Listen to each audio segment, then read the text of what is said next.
it's just even a little bit of glue gets stuck in that diaphragm in here, and it's gonna leak.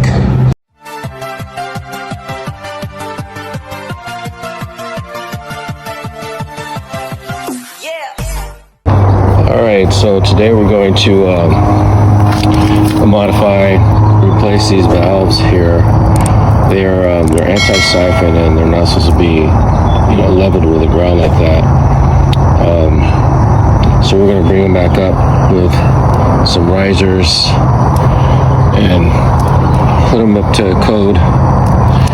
And then we're going to, I'm already clearing the path here to put in. This is all going to be drip, so we're going to put in a line here and just prepare it, because the client's going to, he's going to put the drip lines. So we're just going to provide the line to feed it, and we'll do that over here too on this side. So we got this exposed, and so you notice back here, here's the anti-siphon part in the front here, and then you have your actuator back here. So just always keep in mind that the actuator part is where you have your main water line coming in, and these are your lateral lines. So we're not going to use the lateral lines, we're just going to use the main water line here. So we won't have to worry about these lines here, because we're going to put some new lines to where we need. Alright, so we're setting up this valve for drip, and I'm going to put the filter on here right now.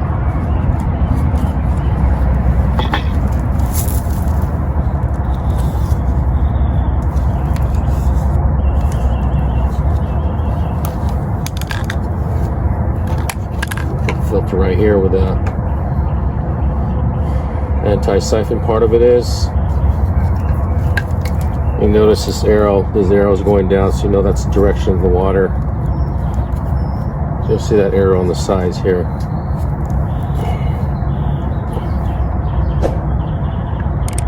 I'm going to point it that way. It's just lined up here.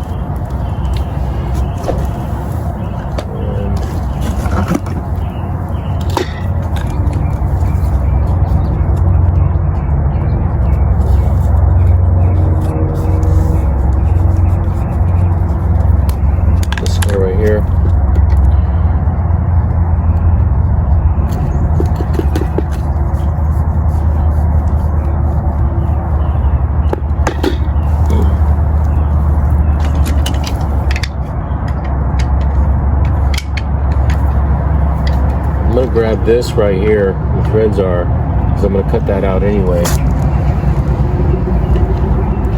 We tie into for the lateral lines.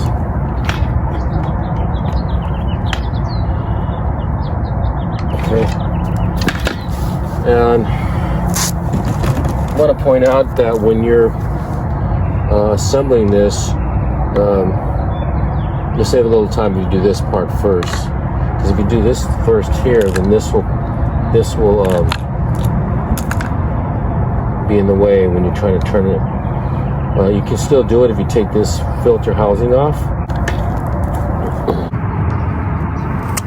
For some reason they cut these threads a little bit here on the top, a little short, but I tested it out already, so it's going to work. It just took a little more effort.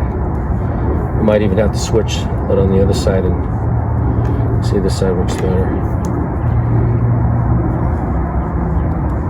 Yeah, that's grabbing on, so I'm going to switch it on this side.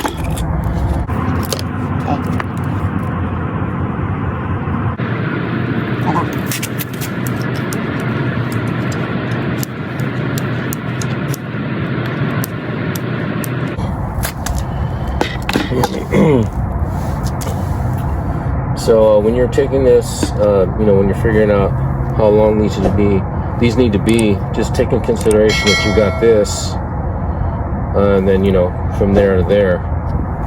This case is an 18 inch 3/4 by 18 inch riser, and this right here is a 3/4 inch by 12, so it's pretty close. So that's gonna work. All right, so we got the valves cut out, and I was able to get some of these ladder lines cleared out of here. So now what we're gonna do is we got these primered up, and I'm gonna blow these now. These are couplers, so we can connect the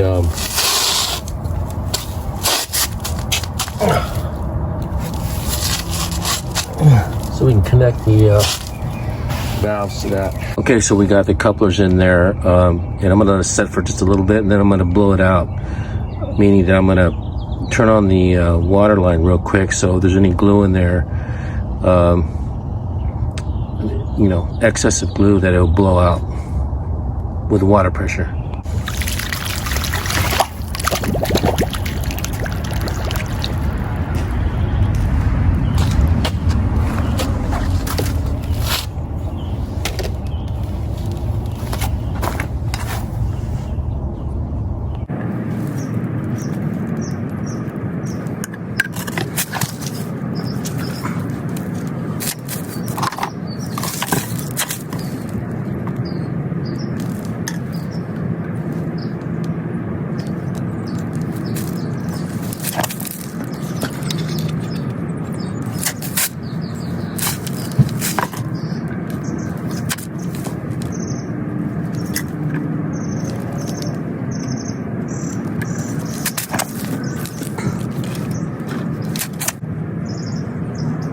Okay, so we'll let that set for a little while, and then we'll continue the ladder lines. All right, so I'm gonna turn this water back on here, and first, before you do that, you want to make sure that these are shut down, these solenoids, and that would be clockwise.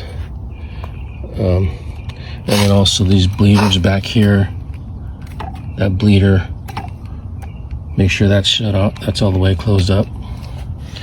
And we're gonna fire it up. All right, so we got it fired up. We got no leaks.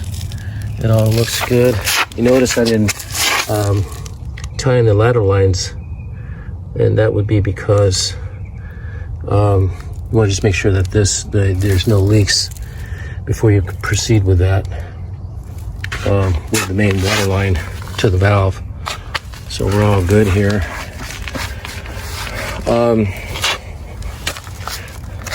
I'm just going to mention something here. If there was a leak for some reason, what would probably most likely would be the problem.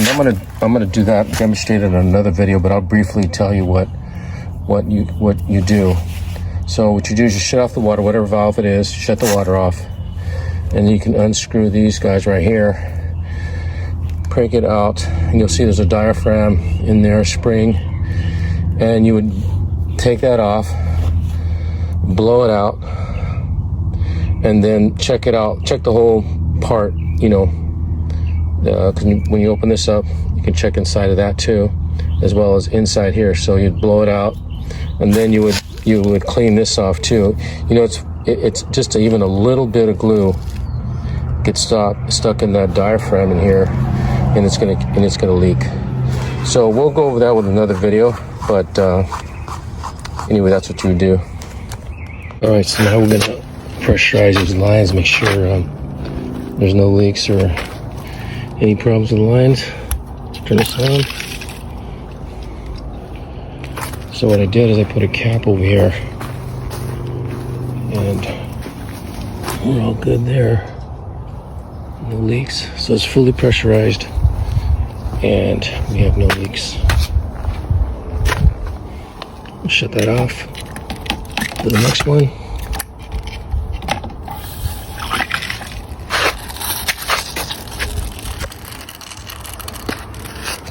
It's fully pressurized.